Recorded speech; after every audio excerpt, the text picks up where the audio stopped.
ठाकुर जी की परम कृपा, हम आप सब लोग श्रीमद् भागवत की कथा श्रवण कर रहे हैं, ये कृपा है। ऐसी मंगल तिथियों में श्रवण कर रहे हैं, ये अति कृपा है। कथा के प्रारंभ वाले दिन गणेश चतुर्थी, कल ऋषि पंचमी और आज हमारे दाऊ दादा का जन्मोत्सव बलदेव छठ। हमारे ब्रज के राजा। एक तो होता है कि व्यक्ति पदवी पर बैठाया जाए तो राजा कहलाता है, लेकिन कई लोगों की पर्सनैलिटी ऐसी होती है कि वो देखते ही राजा से ही लगते हैं। ऐसे हमारे संकर्षण श्री दाऊ जी, उनकी चाल ढाल बोली स्वरूप सब ऐसा है कि सब उनको राजा ही बोलते हैं, और वे राजा हैं ब्रज के। एक नाते से नंद बाबा के ज्येष्ठ पुत्र के रूप में विराजमान हैं गोकुल में, इसलिए भी वे राजा हैं। ऐसे से हमारे दाऊ दादा। आज दो लोगों का जन्म उत्सव है, ध्यान से सुनना। एक तो श्री दाऊ जी और दूसरी किशोरी जी की अनन्य सखी श्री ललिता जी। ललिता जी के उत्सव 2 दिन मनाए जाते हैं, छठ को भी मनाया जाता है, सप्तमी को भी मनाया जाता है। दोनों की स्थिति क्या है? एक रास का दर्शन रास भूमि से बाहर बैठ करके करते हैं, और एक रास का दर्शन बिल्कुल बगल में बैठ करके करती हैं। ललिता जी वो बिल्कुल मध्यस्थ रास में विराजती हैं किशोरी जी के साथ में, और श्री दाऊ दादा दूर गिरिराज पर्वत पर लुक दाऊ जी वहां से देखते हैं, रास का दर्शन करते हैं। दोनों का प्रादुर्भाव है। तो पहले बलदेव जी को प्रणाम करो, तो रास के बाहर रक्षा में खड़े हैं कि कोई अनधिकारी भीतर ना जावे। आपको पता है महादेव किनकी आराधना करते हैं? व्रज भाव में जब ठाकुर जी प्रकट होते हैं तो किशोरी जी की आराधना, ठाकुर जी की आराधना, ये तो महादेव करते ही हैं, पर इनकी आराधना में उनको ले जाने वाले कौन है? संकर्षण श्री बलदेव जी। ऐसे हमारे प्यारे दाऊ दादा का आज मंगल जन्मोत्सव है। दास को स्मरण है, आज से लगभग 8 वर्ष पहले बलदेव छठ पे हमने कथा की थी दाऊ जी में, जहां पे श्री दाऊ दादा का मंदिर है। इतने आनंद से वहां के सब हमारे ब्रजवासी बंधुओं ने कथा कराई। तब हम नए कथा वक्ता बने ही थे। पूज्य पिताजी की भी हुई, हमारे पूज्य मलुक पीठ वाले महाराज जी की भी हुई, दास की भी हुई। आज वहां इतना सुंदर उत्सव हुआ होगा, बधाई गायन होता है, दधी कांदा होता है, और दाऊ दयाल बिरज को राजा, भांग पीवे तो यहां पे आ जा। खूब सुंदर दाऊ दादा का भांग प्रसाद सब लोग आज वहां ग्रहण करते हैं, और खूब आनंद से ब्रजवासी जन उत्सव मनाते हैं। साथ ही श्री ललिता जी कौन है? श्याम सुंदर प्रिया जी के रूप के सदा लावण्य में छके रहते हैं। जब देखी वृषभानुजा हिय विच उठी हूक, वंशी रह गई हाथ में फिर न लागी फूंक। किशोरी जी के रूप लावण्य को देख करके ठाकुर जी चकित रह जाते हैं। ऐसी रूप माधुरी है श्री किशोरी जी की। पर किशोरी जी किन के रूप माधुरी को देखने में अति प्रसन्न होती हैं? श्री ललिता जी। क्यों? एक पद है सूरदास जी का, मेरे को अगर मिल जाए तो गा दूंगा।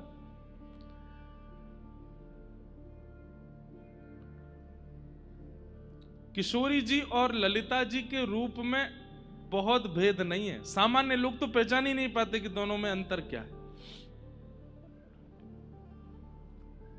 निकुंज में जब किशोरी जी का श्रृंगार स्वयं ठाकुर जी करते हैं, और ठाकुर जी श्रृंगार करके जब किशोरी जी को तैयार कर दें, पत्रावली का श्रृंगार कर दें, सुंदर वेणी गूंथ दें,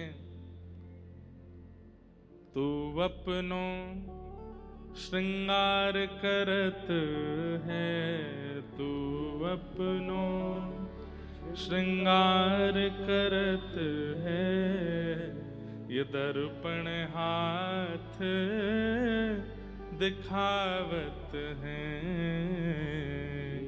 दर्पण हाथ दिखावत है, तू है सखी बड़ भाग बड़ी, नंदलाल तेरे घर आवत है,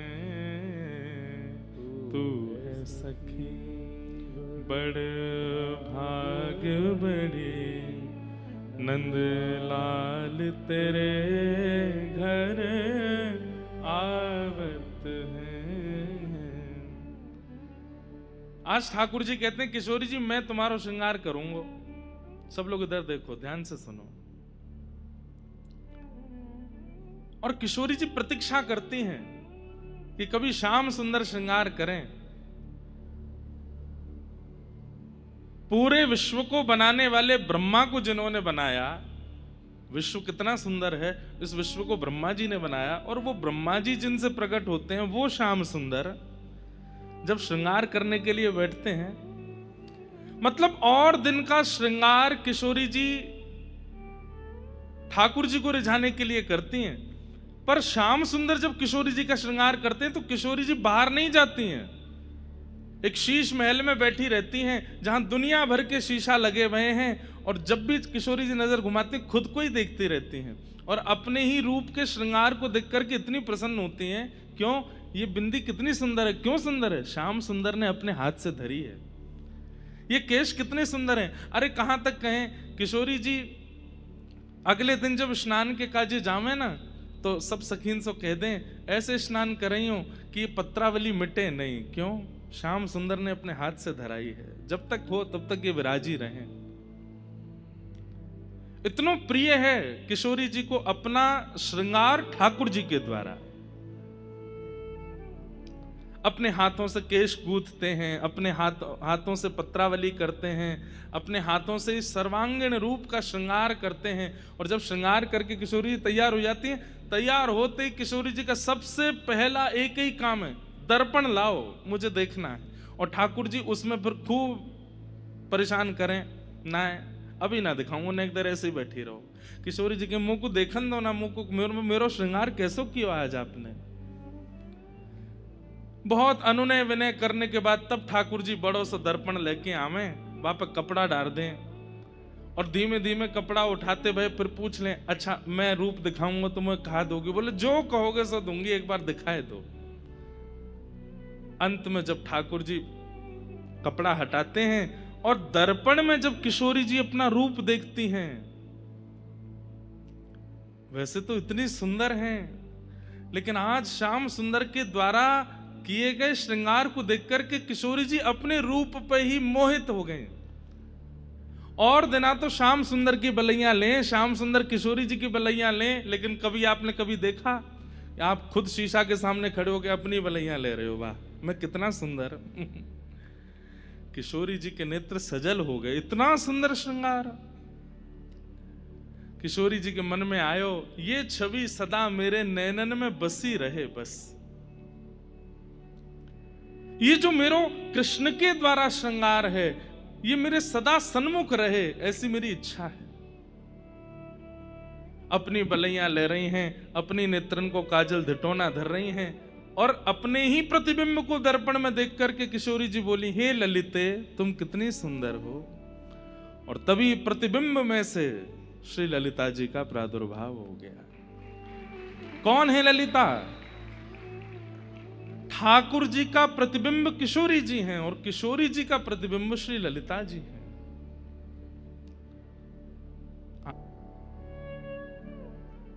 प्रीतम बताए दयो अपने कर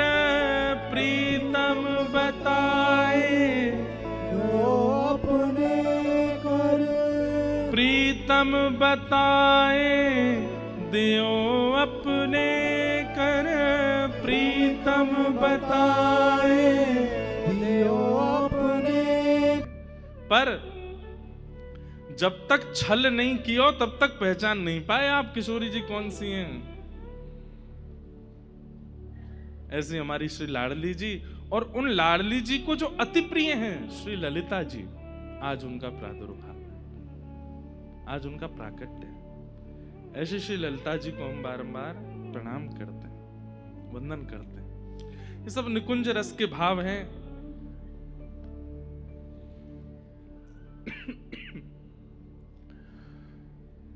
हम आप सब लोग चलें कथा की ओर। बंधुओं देखो कि हमारी बात सुनना, निकुंज की चर्चाएं, व्रज की लीलाएं बहुत अच्छी लगती है ना, बहुत प्रिय लगती है ना। जैसे रसगुल्ला बहुत अच्छा लगता है, गुलाब जामुन बहुत अच्छा लगता है, घेवर बहुत अच्छा लगता है, कलाकंद बहुत अच्छी लगती है।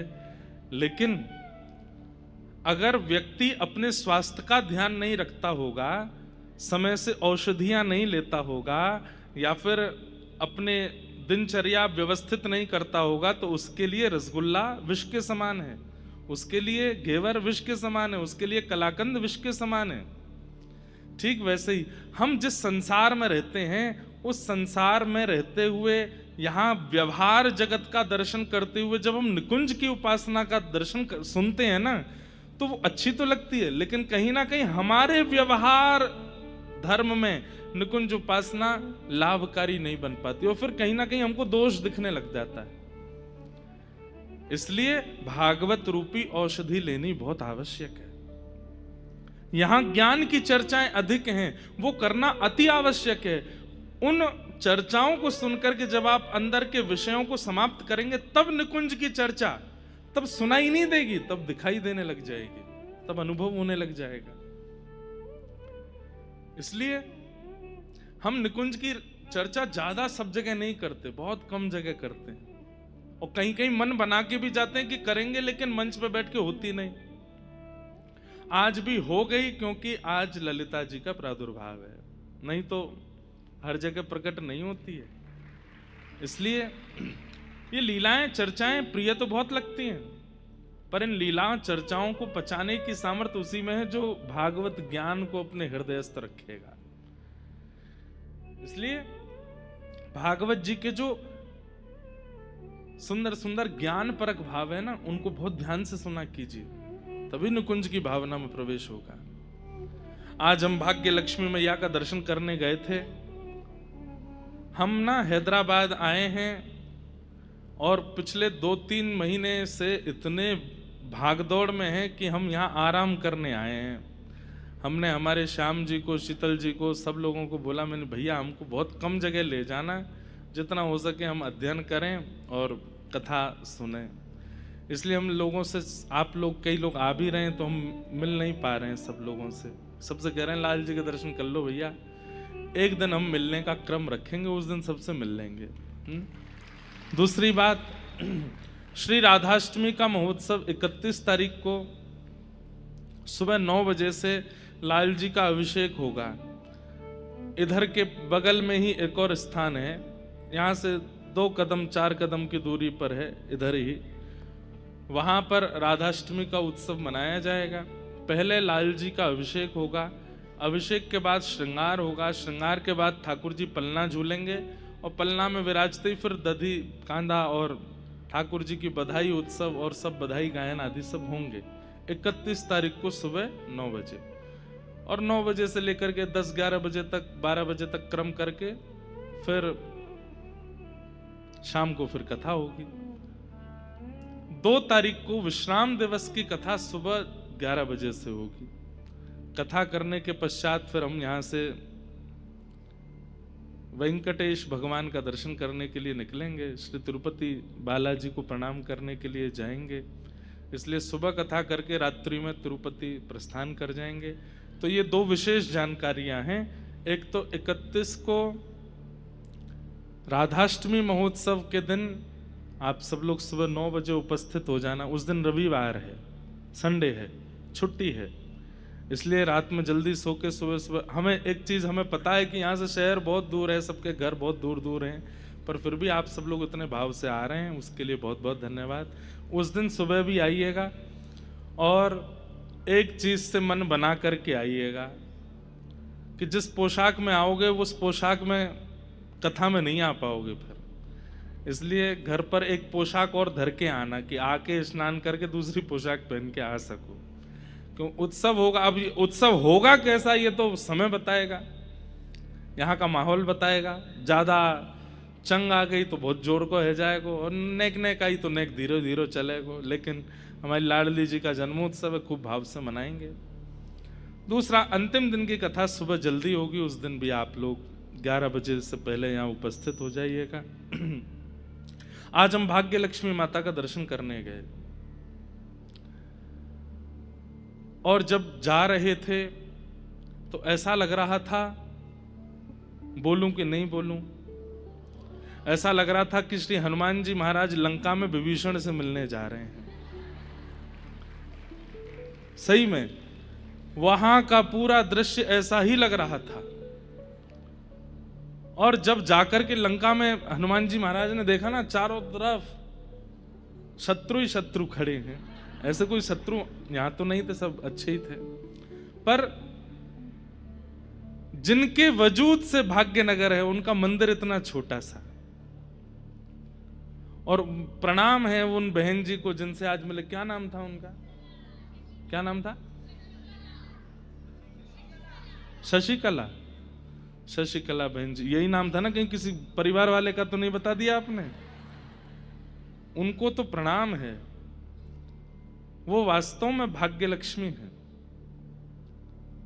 कैसे पूरे इतने विशाल आपके इस भाग्यनगर में यहाँ की रानी श्री भाग्य लक्ष्मी मैया की वो कैसी सेवा कर रही हैं, कैसी रक्षा कर रही हैं। निश्चित ही उनको हम व्यासपीठ से प्रणाम करते हैं और भाग्य लक्ष्मी मैया से प्रार्थना करेंगे, नारायण भगवान से प्रार्थना करेंगे कि शंख चक्र गदा पद्म लेकर के वे सदा उनकी रक्षा करें, ताकि वो जिस कार्य को यहाँ संपन्न कर रही हैं वो हो सके। हमारी आप सबसे भी प्रार्थना है, वहां जाकर के आज अनुभव तो बहुत अच्छा हुआ, पर आप सब लोग अगर और वहां पर प्रोत्साहन दिखाएंगे और अपने भाव से प्रस्तुत करेंगे। देखिए भैया, फैक्ट्री बना करके बहुत धन कमा लिया, चले जाएंगे, 2-4 साल बाद सब भूल जाएंगे।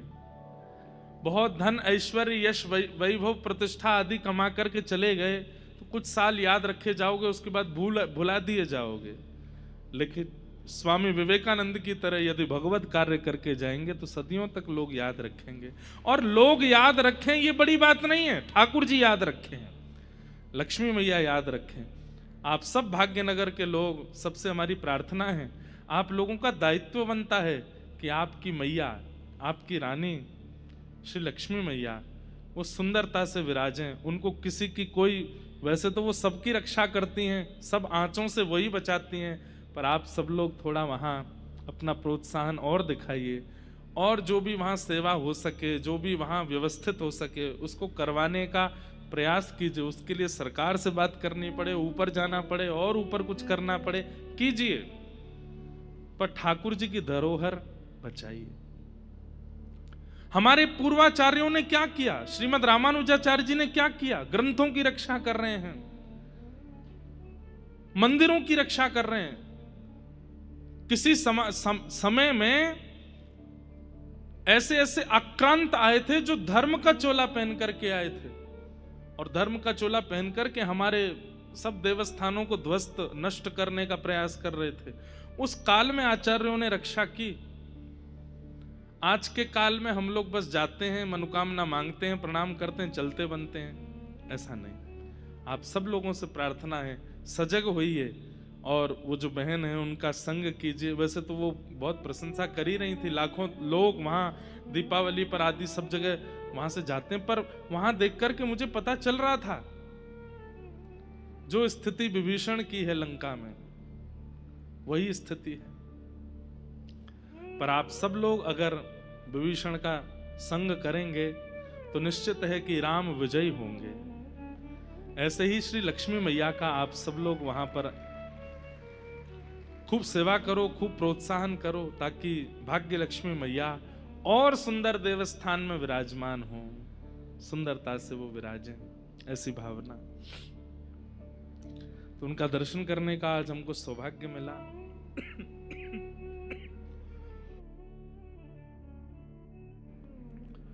कल कथा में हम लोग सूत जी महाराज को व्यास मंच पर विराजमान कर चुके हैं। अब आगे के प्रसंग में हम लोग चलते हैं, बहुत सावधानी से सब लोग सुनिएगा।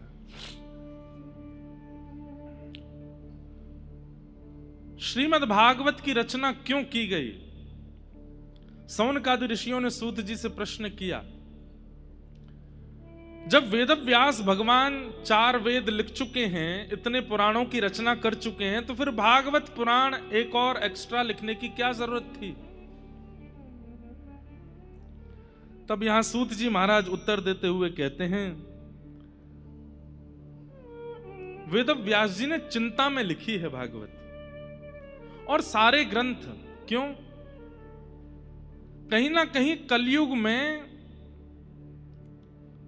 व्यक्ति का कल्याण कैसे होगा, और उसके कल्याण के लिए, उसको सद्मार्ग दिखाने के लिए हमें कुछ तो लिखना पड़ेगा। तो वेदव्यास जी महाराज ने पहले पुराणों की रचना की, महाभारत की रचना की, वेदों की रचना तो हो ही चुकी थी, लेकिन इन सब रचनाओं से उनका मन संतुष्ट नहीं था। रचनाकार को पता होता है कि मेरी रचना उचित है कि नहीं, भले ही वो 4 लोग उसके सामने प्रशंसा करके चले जाएं, बहुत अच्छा बनाया, बहुत अच्छा बनाया, लेकिन वो जानता है कि अच्छा बना नहीं है। अगर श्रेष्ठ रचनाकार होगा तो, कई रचनाकार तो ऐसे होते हैं कि वो सामान्य सी चीज बना देते हैं और लोग बाग उनकी प्रशंसा कर जाते हैं, तो वो और फूले नहीं समाते, देखा ये तो मैंने किया ही है। एक बात तो निश्चित है कि श्रेष्ठ गुणवान व्यक्ति, उसके गुण की बहुत प्रशंसा की जाएगी ना, वो स्वीकार नहीं करेगा। जिसमें गुण केवल उसके प्रारब्ध से या 4-5 लोगों की मदद से उसका गुण प्रकाशित हो गया है, वो व्यक्ति थोड़ा सा पॉपुलर हो गया है, 4-5 लोगों के कारण वो थोड़ा लाइमलाइट में आ गया है, उसका गुण इतना विशेष नहीं है, पर किसी के प्रोत्साहन से वो थोड़ा प्रकाश में आ गया, ऐसा व्यक्ति अपने गुण का अभिमान करेगा। लेकिन जो वास्तव में परिश्रम करके अपने गुण का निर्माण करता है, उसको अपने गुण की प्रशंसा अच्छी नहीं लगती। सब लोग प्रशंसा करते भी हैं, लाखों की तादाद में लोग उसके आगे पीछे चलते भी हैं, वो फिर भी मैं योग्य नहीं हूं, ये लोग कर रहे हैं, ये इनकी बात है, पर मैं योग्य नहीं हूं। वो सदा ऐसा ही मानता है अपने आप को। ये वास्तविक गुणवान व्यक्ति का लक्षण है, अपने गुण को, गुण की प्रशंसा को स्वीकार नहीं करता। लेकिन कलयुग में तो ऐसे ऐसे लोग हैं कि कोई गुण नहीं बता रहा तो खुद ही बताने लग जाते हैं। एक बात याद रखिएगा, अत्यंत मूल्यवान वस्तुओं को छुपाया जाता है, प्रदर्शित नहीं किया जाता। हमारी माताओं से प्रार्थना कि सब बैठ जाएं, और जिन्हें उठ के जाना है वो पीछे की तरफ बैठ जाएं। बीच में फिर कोई सुन रहे हैं उसके बीच में उठे नहीं, बस इतना ध्यान रखें। बहुत ध्यान से सुनिएगा। अत्यंत योग्य वस्तु को छुपाया जाता है,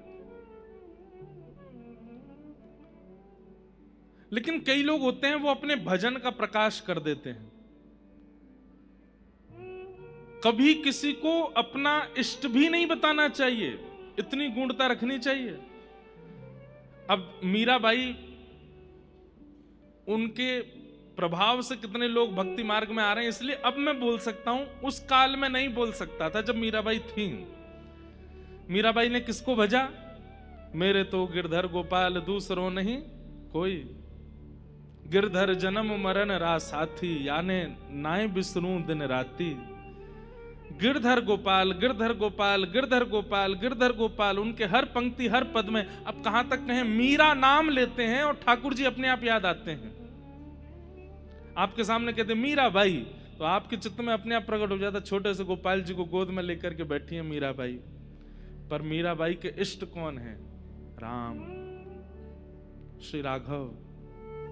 और ये किसी को नहीं पता, और ना उन्होंने इस बात का कभी प्रकाश किया। मीराबाई के इष्ट राम हैं। हम वृंदावन में रहते हैं, गिरधर लाल जी की उपासना करते हैं, राधा रमन जी का नाम गाते हैं, राधा वल्लभ जी की चरित्र सुनाते हैं,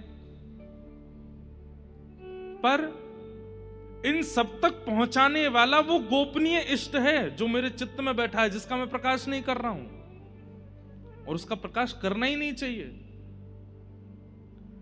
अपनी भक्ति का प्रकाश मत करो, अपने इष्ट का प्रकाश मत करो, गुरु मंत्र का प्रकाश मत करो, और प्रेम का प्रकाश मत करो। आप ठाकुर जी से कितना प्रेम करते हैं किसी को पता नहीं चलना चाहिए। आप जब ठाकुर जी के सामने हो तो सबको यही लगना चाहिए कि जैसे बाकी संसारी लोग हैं वैसे ये भी है, क्योंकि प्रकाशन से चोरों को पता चल जाता है कि सामग्री कहां रखी है। अंधकार हो तो चोर को पता ही नहीं है कि यहां हीरा रखा है, लेकिन वहीं लाइट जल जाए तो चोर एक दृष्टि में पता कर लेगा मणि कहां है, हीरा कहां है, पैसे कहां हैं। ठीक वैसे ही कलयुग ने अपने अनेक गण छोड़ रखे हैं हमारे आसपास, और वे सारे गण चोर हैं। वो केवल इसी बात को देख रहे हैं कि ये प्रकाश करे और इसकी भक्ति का हरण हम करें। मान के द्वारा, अभिमान के द्वारा, क्रोध के द्वारा, विषय के द्वारा, माया के द्वारा कलयुग के सारे गण हमारे उस मूल्यवान रत्न का अपहरण कर लेते हैं। कल यहां पर पूज्य श्री हरिवल्लभ शर्मा जी विराजमान थे। उनके सन्मुख उनका ज्यादा प्रशंसा तो मैं नहीं कर पा रहा था, पिता तुल्य हमारे उनके पूज्य पिताजी महाराज राष्ट्रपति पुरस्कृत पद्मश्री श्री स्वामी राम स्वरूप जी महाराज, जिन्होंने, हो सकता है बड़े बुजुर्ग जो यहाँ थोड़े लोग बैठे हैं उन्होंने रासलीला का दर्शन किया होगा, स्वामी श्री राम स्वरूप जी की रासलीला। स्वामी श्री राम स्वरूप जी के पूज्य पिताजी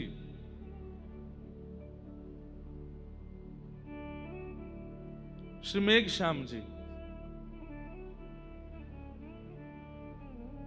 जिन्होंने रासलीला मंचन को नाट्य रूप प्रदान किया। ठाकुर जी ऐसे मंच पर आएंगे, फिर मधुमंगल ऐसे हंसावेगो, फिर ये ऐसे करेंगे, ऐसे, ये पूरा मंचन जिन्होंने बनाया आपके दादाजी कल जो विराज रहे थे उनका एक पद है, और उस पद में एक पंक्ति है,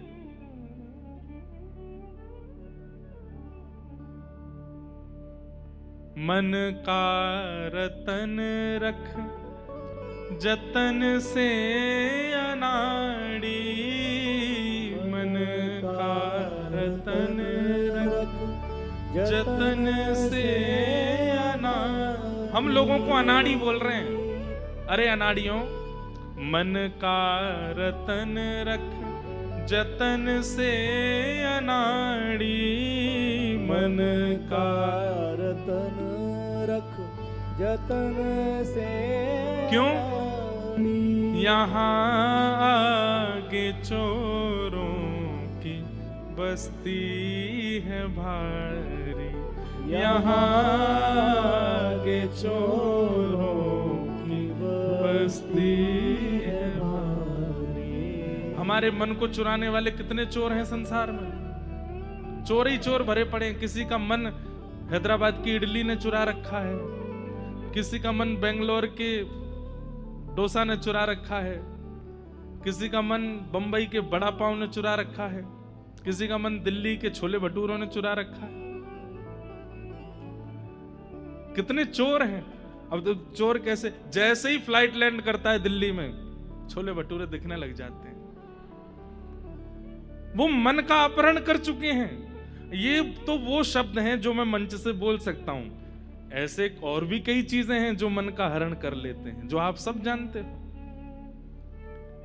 मन का रतन रख जतन से अनाड़ी, मन का रतन रख जतन से अनाड़ी। क्यों यहाँ के चोरों की बस्ती है भारी, यहाँ के चोरों की बस्ती है भारी। अरे आप कह रहे हो हमें कोई नहीं चुराएगा, अरे ज्ञानी लुटे गुमानी यहाँ पल में लुट जाए लाखों का डेरा, पग बढ़ा हो ना जाए अंधेरा,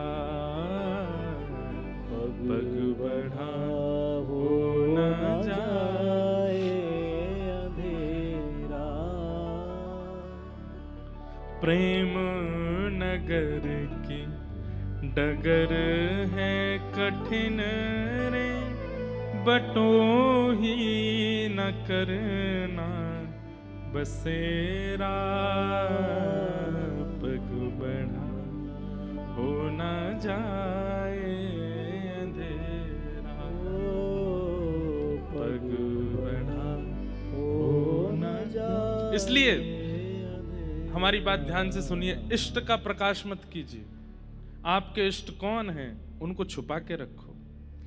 दूसरा, गुरु मंत्र का प्रकाश मत कीजिए, उसको छुपा के रखिए। तीसरा, आपका ठाकुर जी से कितना प्रेम है इसका प्रकाश मत कीजिए।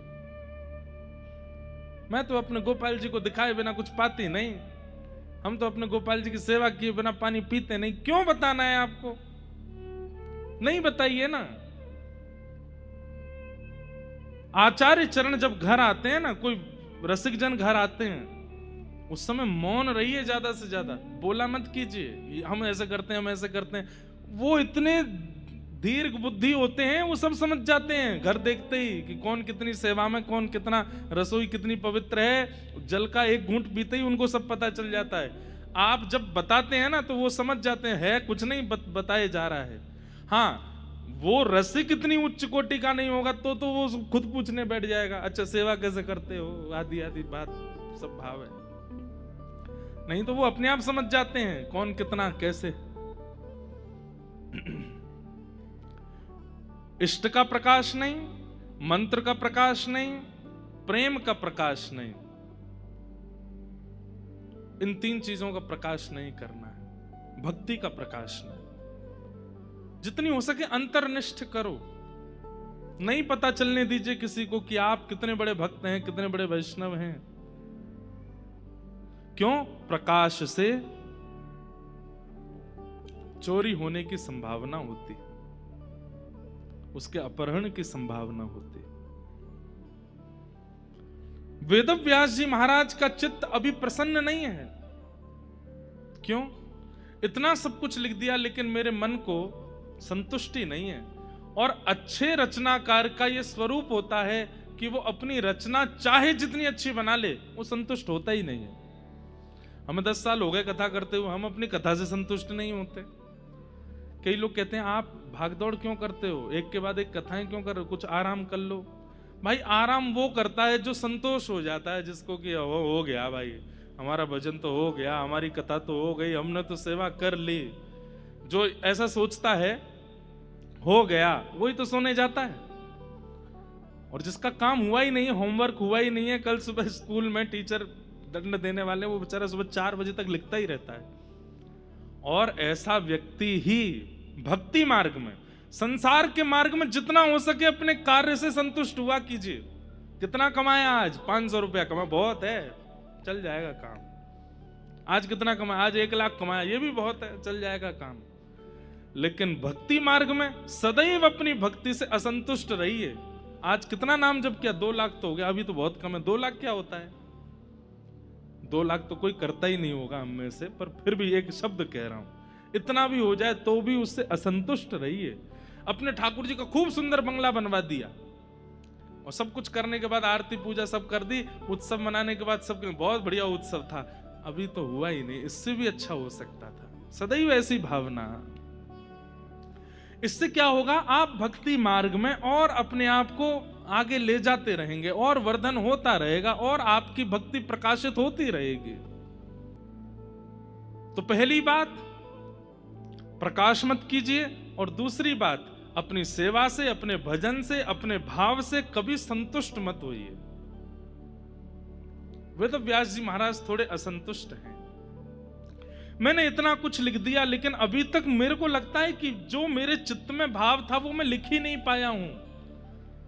तब वहां नारद जी का आगमन हुआ और नारद जी महाराज ने आकर के कहा,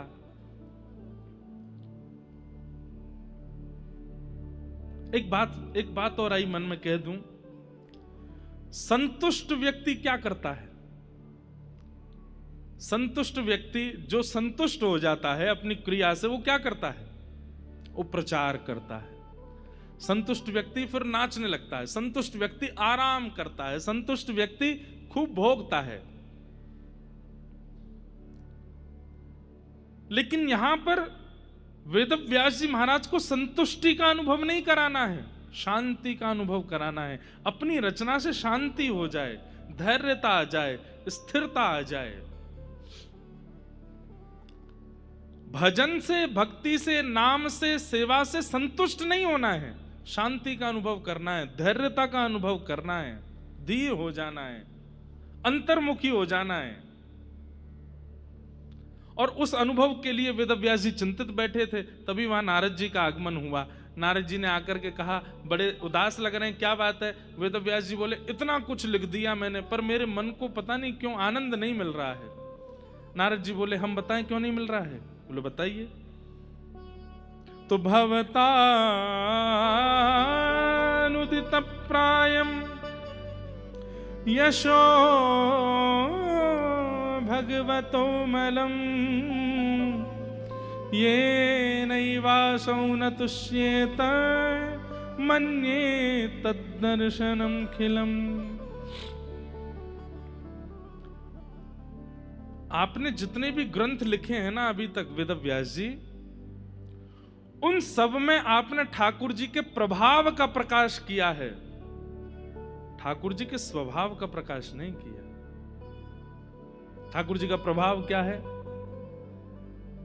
महाभारत युद्ध होना था, पांडवों की सेना इतनी नहीं थी, लेकिन अर्जुन ने जब ठाकुर जी को मांग लिया तो ठाकुर जी सारथी बनकर के गए, और सारथी बनकर के गए, अपने ज्ञान उपदेश से ऐसा ज्ञान अर्जुन को दिया, विशाल सैन्य सागर को कौरवों की अर्जुन ऐसे लांग गया जैसे कोई गाय के खुर के गड्ढे को पार कर जाता हो। अब ये क्या है? ठाकुर जी का प्रभाव है। बिना शस्त्र उठाए अर्जुन को जिता दिया, ये ठाकुर जी का प्रभाव है। बीच युद्ध मैदान में खड़े होकर के ठाकुर जी ने ज्ञान उपदेश किया, ये ठाकुर जी का प्रभाव है। भगवान शेष शैया पर लेटे थे, नाभि से कमल प्रकट हुआ, उस पर ब्रह्मा जी आ गए, ये ठाकुर जी का प्रभाव है। हिरण्याक्ष पृथ्वी को लेकर के गर्भोदक महासागर में चला गया, उस समय ठाकुर जी वराह बन करके गए और जाकर के वहां से लिया, ये ठाकुर जी का प्रभाव है। हिरण्यकश्यप ने मुष्टिक भेदन किया तो ठाकुर जी खंभ से प्रकट हो गए नृसिंह बन करके, ये ठाकुर जी का प्रभाव है। स्वभाव कहां है?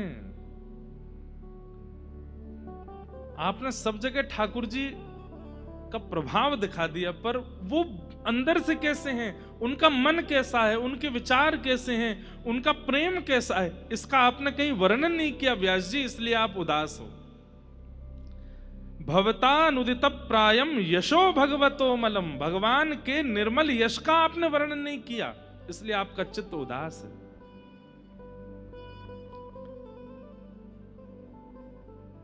और आपने जो जितने भी ग्रंथ लिखे हैं, इन सबको ज्ञानी सुनेंगे, वैरागी सुनेंगे, लेकिन प्रेमी व्यक्ति कहां जाएगा?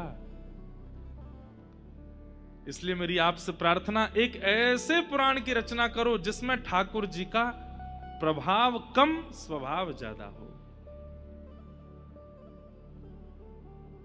श्रृंग्यग्निडंष्टसि जलद्विज कंटकेभ्य, ठाकुर जी का स्वभाव कैसा है? कैसा स्वभाव है ठाकुर जी का?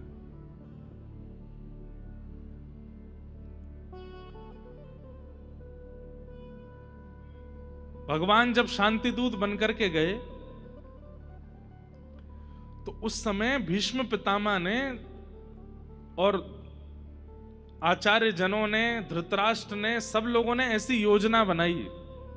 सावधानी से सुनिएगा सब लोग। सबने ऐसी योजना बनाई कि भाई इतना सुंदर सत्कार करेंगे, इतना सुंदर आदर करेंगे और ऐसा भोजन पवाएंगे कि श्री कृष्ण को हम लोगों को चुनना ही पड़ेगा। कृष्ण कहेंगे मैं तो कौरवों के पास रहूंगा। भगवान शांति दूत बन करके गए। महाराज पृथ्वी किसे कहते हैं दिख ही नहीं रही है, पुष्पों से पूरी पृथ्वी को चिन्ह दिया। और पुष्पों से ही नहीं, कमल के भीतर जो पराग होता है वो पराग स्पर्श करने पर हाथों में रंग छोड़ देता है। उन परागों की पराली बिछाई है ठाकुर जी के स्वागत में। कैसे कैसे हाथी, कैसे कैसे घोड़े, कैसे कैसे सहनाइयां, कैसे कैसे वाद्य, कैसे कैसे नृत्य करने वाले सब ठाकुर जी के स्वागत में प्रकट कर दिए दुर्योधन ने। ठाकुर जी देख करके बड़े प्रसन्न। आहा, हाथी नृत्य कर रहे हैं, घोड़े नृत्य कर रहे हैं, ऊंट नृत्य कर रहे हैं, जगह जगह के लोक संगीत गाने वाले लोग आकर के संगीत गा गा करके ठाकुर जी का स्वागत कर रहे हैं। ये सब सुनकर के पांडवों को तो चिंता हो गई। बोले कन्हैया गए हाथ से। बोले इतना स्वागत कर दिया है इन कौरवों ने, इतना सुंदर स्वागत, और ऐसा कि हमारे यहाँ तो बेचारे आके पूछते हैं द्रौपदी खाने को हो तो दे दो कुछ। द्रौपदी कहती है भोजन खत्म हो गया। और हम तो कुछ करते ही नहीं है। इन कौरवों ने तो सब बढ़िया हुआ कि भगवान श्री कृष्ण हम कलयुगी जीवों के बीच के नहीं थे। हम आप सब लोग तो ऐसे प्रभावों पर ही आकर्षित होते हैं ना। कौन ने कितना हमारो सम्मान किया हुआ के पास जाएंगे। ठाकुर जी पहुंचे सभा में। जैसे ही पहुंचे हैं तो सभा में भी दुर्योधन ने कोई कमी नहीं छोड़ी। बैठे बैठे ठाकुर जी के नेत्र बंद हो गए तो दुर्योधन बोला आपको नींद आ रही है? बोले नहीं, नींद नहीं आ रही है, तो रसोई घर से सुगंधी आ रही है, कुछ बढ़िया बनना है। तो महाराज एक व्यक्ति आकर के सब बताने लगा, खीर बन रही है, कलाकंद बन रही है, घेवर बन रहे हैं, ये बन रहे हैं। ठाकुर जी बोले अब तो जल्दी चर्चा करो, मीटिंग जिसके लिए हम आए वो करो, फिर जल्दी प्रसाद पाएंगे। सब प्रकार से ठाकुर जी के अनुकूल हो गए थे और कौरवों को यह विश्वास हो गया था कि अब तो ठाकुर जी हमारे पक्ष में ही हैं। भगवान ने दुर्योधन से कहा देखो युद्ध सार नहीं है, युद्ध नहीं करना चाहिए। कितनी माताएं विधवा हो जाएंगी, कितने बच्चे अनाथ हो जाएंगे। हम युद्ध के पक्ष में नहीं है। हम तो तुमसे यह कहना चाहते हैं, वैसे तो इंद्रप्रस्थ के राजा पांडवों को ही होना चाहिए, क्योंकि उनके पिताजी कह करके गए थे तुम्हारे पिताजी से कि मैं रुग्ण हूं, मेरी मृत्यु के बाद कुछ दिन तुम संभालना, जब मेरे बच्चे बड़े हो जाएं तो उनको राजा बना देना। तो वैसे मूल बात तो यह है कि पांडवों को राजा होना चाहिए, लेकिन चलो अब तुम बैठ गए हो राज्य गद्दी पर, तो कम से कम इतना तो करो कि संपूर्ण भारत में से 5 गांव दे दो। 5 गांव अलग अलग 5 पांडव बांट लेंगे, उसमें रह लेंगे। दुर्योधन बोला ये तो आपने ऐसी बात कर दी कि शरीर में 5 फोड़े ही तो हुए, रहने दो। हाथ तो जीवित है, पैर तो स्वस्थ हैं, आंखें तो स्वस्थ हैं, कान तो स्वस्थ हैं, लेकिन 5 फोड़े अगर मैं रहने दूंगा तो एक दिन वो फोड़े इतने विशाल हो जाएंगे कि मेरे पूरे शरीर को ले जाएंगे। 5 गांव नहीं दूंगा। सुच्चग्रैव न दास्यामि बिना युद्धेन केशव। एक सुई के नोक के बराबर जमीन भी अगर चाहिए तो युद्ध करके ले जाएं, बिना युद्ध के नहीं दूंगा। जब भगवान के भाव को अस्वीकार किया, दुर्योधन उठ गया। सभा वहीं विराम हो गई। चलिए, प्रसाद प्रतीक्षा कर रहा है। ठाकुर जी बोले दुर्योधन मुझे तो अभी अभी याद आया। बोले क्या? मैं पहले ही किसी को आश्वासन दे चुका हूं कि मैं उसके घर पे पाऊंगा। किसके घर पे? अरे तुम्हारे विदुर जी के घर पे। ये विदुर जी मुझको बहुत समय से कहते आ रहे हैं कि मेरे यहाँ आइए, मेरे यहाँ आइए। मैं इनको पिछली बार बोल के गया था कि तुम्हारे यहाँ ही इस बार पाऊंगा। मुझे अभी अभी याद आया कि मेरा भोजन तो विदुर जी के, विदुर जी वहीं बैठे थे। विदुर जी बोले मैंने तो एक बार भी नहीं बोला इनसे। लेकिन सबके सामने कैसे बोले? विदुर जी के तो हाथ पांव कांपने लगे। ठाकुर जी मंद मंद मुस्का के देख रहे हैं, इशारों कर रहे हैं, पहुंच जाओ घर। भाई ठाकुर जी किसी को स्वयं कह रहे हैं कि मैं तेरे घर आऊंगा, और सभा में उनका मान बढ़ा रहे हैं कि विदुर ने मुझको निमंत्रित किया। आसपास के लोग बोले, वाह विदुर जी, तुम्हारे भाग्य, साक्षात द्वारिकाधीश घर आने वाले हैं। बोले भैया बस अब तो कैसे संभालूं मैं, तो दौड़ूं अभी। तुरंत दौड़े, विदुरानी से बोले, अरे विदुरानी मेरी बात सुन। विदुरानी बोले, क्या हुआ? जल्दी स्नान कर ले, घर में चौका लगा। बोले कौन आ रहा है? कहते कहते रो गए, द्वारिकाधीश आ रहे हैं। विदुरानी बोली, सुनने में गलती हुई होगी, हमारे घर क्यों आएंगे? इतने बड़े इंद्रप्रस्थ में, इतने बड़े हस्तिनापुर में कौरवों के यहां जाने वाले वो हमारे छोटी से घर में कैसे आएंगे? बोले आज सभा में बोले, मुझे इशारा किया 3 बार कि तू जल्दी जा, मैं आ रहा हूं। विदुरानी बोली, घर में तो कुछ है ही नहीं खाने को, व्यवस्था तो करो। दौड़ करके गए हैं बाजार से कुछ लाने के लिए, यहां विदुरानी गई है स्नान करने के लिए। इतने तो पहुंच गए घर पे, बाहर द्वार पर टेक लगा करके खड़े हैं, खटखटा रहे हैं, जल्दी खोलो। विदुरानी ने जब खोलो शब्द सुना, वही कौन है बाहर? हम तो नंद जी के लाला हैं, अपनी विदुरानी काकी के हाथ की रबड़ी खाने आए हैं, जल्दी द्वार खोलो। इतना प्रेम प्रकट कर रहे हैं, किसी को विश्वास ही नहीं हो रहा है। विदुरानी की हालत तो सबको पता ही है कि कहीं का कहीं वस्त्र पहन लिया, कोई बात समझ में नहीं आ रही। द्वार खोल करके देखा, शंख चक्र गदा पद्मधारी द्वारिकाधीश मंद मंद मुस्कुरा रहे हैं, और अपने पेट पे हाथ धर के कह रहे हैं, काकी जी बहुत जोर की भूख लगी है, जल्दी पवाओ। आइए ना श्याम सुंदर भीतर गए, उल्टे पाटे पर बैठ गए। बहुत ज्यादा उत्सुकता के कारण छिलके खिलाने लगी ठाकुर जी को, फल दूर फेंकने लगी, छिलका खा रहे हैं प्रेम से ठाकुर जी। ये ठाकुर जी का स्वभाव है, ये प्रभाव नहीं। आपने इसका वर्णन नहीं किया है, इसलिए आपका चित्त शांत है। कहां तक बताएं, ऐसे ऐसे स्वभाव हैं ठाकुर जी के कि उन सब स्वभावों का वर्णन किया जाए तो एक एक स्वच्छंद ग्रंथ ठाकुर जी के स्वभाव पर लिखा जा सकता है। एक और सुनिए, ध्रुव बुलाते हैं ठाकुर जी को, 5 महीने तपस्या करते हैं ध्रुव जी, और 5 महीने के बाद देवता जाते हैं ठाकुर जी से निवेदन करते हैं, भगवान अपने भक्त को दर्शन देने चले जाओ। तो भगवान ब्रह्मा जी से कहते हैं, करेक्ट करो, करेक्शन करो। बोले क्या? आज के बाद कभी मत कहना कि हम भक्त को दर्शन देने जाते हैं, हम भक्त का दर्शन करने जाते हैं। ये भजन करने वाले, ये तप करने वाले, ये साधन करने वाले, इनको दर्शन देने थोड़ी जाता हूं मैं, इनका दर्शन करने जाता हूं, इनसे मिलने जाता हूं। ये स्वभाव है ठाकुर जी का। बहुत चर्चाएं हैं, स्वभाव पर ही बोलते रह जाएं। ठाकुर जी का ऐसा मधुर स्वभाव ऐसा किसका होगा? सब स्वीकार करते हैं। आपने इन स्वभावों का वर्णन नहीं किया, इसलिए आपका चित्त शांत है। भगवान के प्रभाव का नहीं, अब स्वभाव का वर्णन करो, और उसके बाद जब आप ग्रंथ की रचना करेंगे आपका मन अत्यंत प्रसन्न हो जाएगा।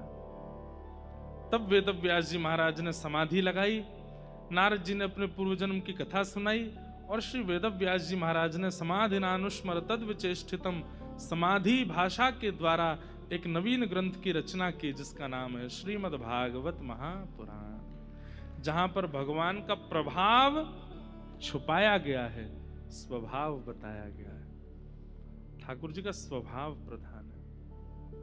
नृसिंह बनकर के भगवान प्रकट होते हैं, ये प्रभाव है।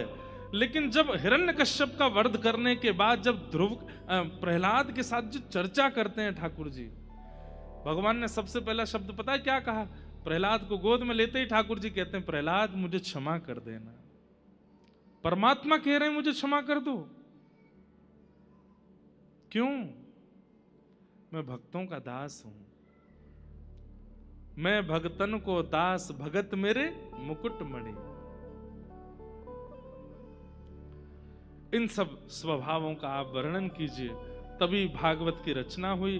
भागवत की रचना के बाद अब भागवत जी को घर घर जन जन तक कैसे पहुंचाया जाए, तब श्री वेदव्यास जी महाराज ने अपने पुत्र श्री शुकाचार्य जी का चयन किया। सुखदेव जी ने यही भागवत की कथा परीक्षित जी को सुनाई। परीक्षित कौन है और उनको 7 दिन में मरने का श्राप क्यों लगा, इस संदर्भ में महाभारत का प्रसंग सुनाया गया। महाभारत का युद्ध अपने अंतिम पड़ाव पर था। दुर्योधन गिर पड़े हैं रणभूमि में। यहां पर अश्वत्थामा ने पांडवों से बदला लेने के लिए रात्रि में मारने का प्रयास किया, लेकिन 5 पांडवों की जगह द्रौपदी के 5 पुत्र मार दिए। अर्जुन ने अश्वत्थामा को बंदी बनाया। ठाकुर जी ने उसको मुक्त करने की आज्ञा की। अश्वत्थामा की आधी दाढ़ी, मूंछ, शिखा छेदन करके उनको बाहर कर दिया गया, अपमान कर दिया। अश्वत्थामा ने मन बनाया कि मेरा इतना बड़ा अपमान किया, मैं इन पांडवों को चैन से बैठने नहीं दूंगा।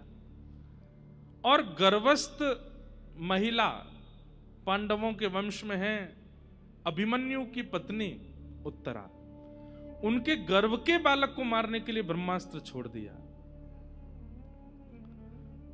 उत्तरा ने जाकर के भगवान से प्रार्थना की तो भगवान ने गर्भ में जाकर के उस बालक की रक्षा की। वही बालक परीक्षित हुए। कुंती ने भगवान की स्तुति गाई, भीष्म पितामह ने भगवान की स्तुति गाई और भगवान पांडवों पर कृपा करके वापस द्वारिका को प्रस्थान कर गए। बहुत विस्तृत प्रसंग है ये, आज और कल भी लगा देता तो भी नहीं भूलता, लेकिन आज मैं इस सब भावों को कम कहा है ताकि आगे की कथा का विस्तार कर सकूं। भगवान द्वारिका चले गए। द्वारिका जाने के उपरांत परीक्षित का जन्म हुआ, उसी बालक का जिसकी भगवान ने गर्भ में रक्षा की। परीक्षित बालक को आशीष देने के लिए ठाकुर जी गए। कुछ साल बाद अर्जुन द्वारिका गए, लेकिन ठाकुर जी अपनी लीला पूरी करके स्वधाम चले गए हैं। ये बात जब अर्जुन ने आकर के वापस पांडवों को बताई तो पांडव परीक्षित को राजा बना करके स्वयं स्वर्गारोहण को चले गए और छोटे से परीक्षित राजा हैं। ब्राह्मणों के आश्वासन में धीरे धीरे बड़े हुए, जन्मेजय आदि पुत्र हुए, ब्याह हो गया इनका। एक दिन इनको कलयुग मिला था। कलयुग को इन्होंने मारने का प्रयास किया तो कलयुग ने चरण पकड़ लिए। तब इन्होंने कलयुग को 5 स्थान प्रदान किए। द्यूतम पानम स्त्रियः सूना यत्रा धर्म चतुर्विध पुनश्च याचमानाय जात रूप मदात प्रभु। 5 स्थानों में कलयुग है। मैं इस बात को जब कहता हूं कथा में तो मैं एक बात कहता हूं, कितने बड़े आश्चर्य की बात है। हमारे पास 100 कमरे हैं और किसी हमारे शत्रु के पास 5 कमरे हैं, लेकिन 5 कमरे वाला इतना बलवान है कि 100 कमरे वालों को उनके कमरे खाली करके अपने में बुला लेता है। हम आप सब लोग कलयुग से ज्यादा बलवान हैं। हमारे पास नाम है, हमारे पास कथा है, हमारे पास कीर्तन है, हमारे पास ठाकुर जी का दर्शन है, हमारे पास संत चरण हैं, हमारे पास धाम हैं, तीर्थ हैं, पवित्र नदियां हैं। फिर भी इतने द्वार होने के बाद भी वो 5 द्वार वाला हम पे हावी हो जाता है। कथा, भागवत, कीर्तन, सत्संग, ये सब क्या है? पवित्र होने के तरीके हैं। लेकिन फिर भी कलयुग का प्रभाव हम पर इतना अधिक क्यों है? उसके पास तो 5 ही बाण हैं बस। कौन कौन से? द्योतम, सबसे पहला कलयुग का स्थान क्या है? जुआ। उसमें कलयुग निवास करता है। जुआ के नाम पर लोग सोचते हैं केवल खेल में खेले जाना वाला जुआ होता है। नहीं, आप धन को जहां कहीं भी दांव पर लगाते हैं वो सब जुआ है। आज बारिश होगी कि नहीं, लगाओ 100 रुपए की शर्त, जुआ है, नहीं कर सकते आप धन को दांव पर लगा ही नहीं सकते, मजाक में भी नहीं लगा सकते। और अगर लगाते हैं तो उसमें कलयुग का निवास है। क्यों है? सुनो, आपके लिए वो धन होगा, रुपया होगा, डॉलर होगा, पर मूल में वो कौन है? भाग्य लक्ष्मी, लक्ष्मी। और आप एक मिनट के लिए विचार कर लीजिए कि ये धन नहीं है, ये लक्ष्मी है, और आप लक्ष्मी को दांव पर लगा रहे हैं। दांव पर लगाने का मतलब समझते हैं? मतलब उस व्यक्ति का कोई मूल्य नहीं है। परिस्थिति के अनुसार या तो उसको वो ले जाएंगे या इसको हम ले जाएंगे, और दांव पर कोई भी नहीं लगना चाहता। वो तो महालक्ष्मी है। कहते हैं कि पंचदेव यदि नाराज हो जाएं तो व्यक्ति के कितने भी शुभ नक्षत्र क्यों ना हो, उसका कल्याण नहीं हो सकता। पंचदेवों के अधिष्ठाता नारायण नाराज हो जाएं तो फिर किधर मुंह दिखाओगे आप? आप लक्ष्मी को दांव पर लगाते हैं तो नारायण प्रसन्न रहेंगे आपसे। भगवान का चक्र सदैव तत्पर रहता है। देखिए, कलयुग में चक्र आकर के गला सर से अलग नहीं करेगा। कलयुग में गदा आकर के हमारा सिर भेदन नहीं करेगी। कलयुग में ठाकुर जी जीवित अवस्था में ही परिस्थितियों को शंख चक्र के भांति भेज देते हैं, और परिस्थितियां इतनी भयावह होती हैं, व्यक्ति मरता भी नहीं है और सहन कर भी नहीं पाता है। इसलिए हमारी आपसे प्रार्थना है, इन 5 बातों को सुनने के बाद इन 5 का आचरण मत कीजिएगा। कभी भी दांव पर धन मत लगाइए। किसी से ज्यादा ही शर्त लगाने का शौक है तो रसगुल्ला की लगा लो, गुलाब जामुन की लगा लो, खीर की लगा लो।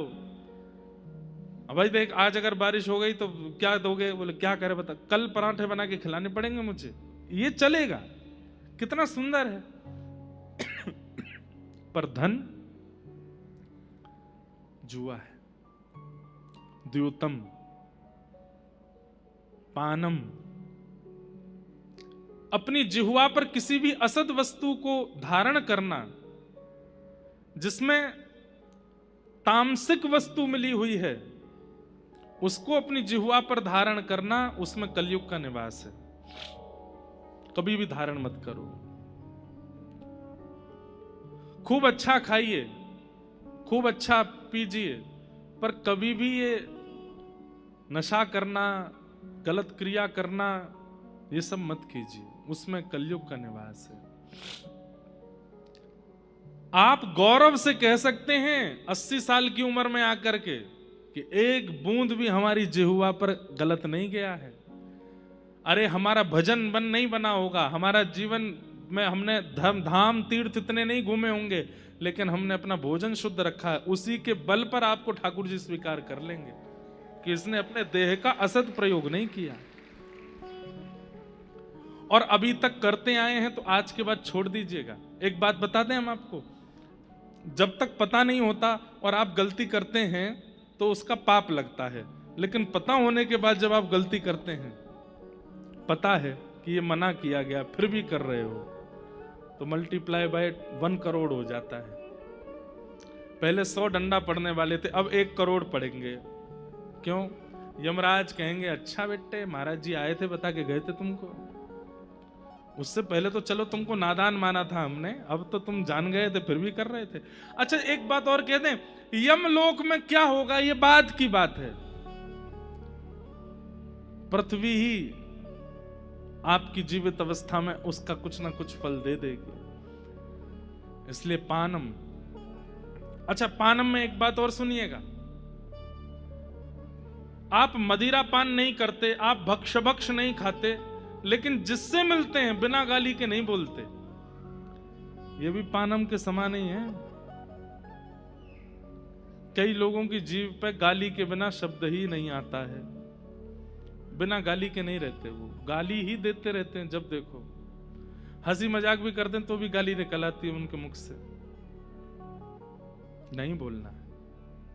जिस जिह्वा पर राम विराजमान होते हैं, जिस जिह्वा पर कृष्ण विराजमान होते हैं, जिस जिह्वा पर पवित्र श्री किशोरी जी का नाम विराजमान होता है, आप उस जिह्वा से अपवित्र गाली का संभाषण कैसे कर सकते हैं? और अगर करते हैं तो एक पक्षीय रहिए, ये दोनों नाव में पैर मत रखिए कि हम गाली भी देंगे नाम भी जपेंगे। नाम जापक अगर बने हो तो अशुद्ध शब्दों का उच्चारण नहीं कीजिए, और आप अशुद्ध शब्दों के बिना नहीं रह सकते, तो हम कह रहे हैं आपको नाम छोड़ दीजिए, पर नाम का उच्चारण मत कीजिए। ये तो वही बात हो गई कि आप मंदिर में बैठ करके मदिरा पी रहे हो। और एक बात और कह दें आपसे, ये एक तरफा व्यक्ति का कल्याण हो जाता है।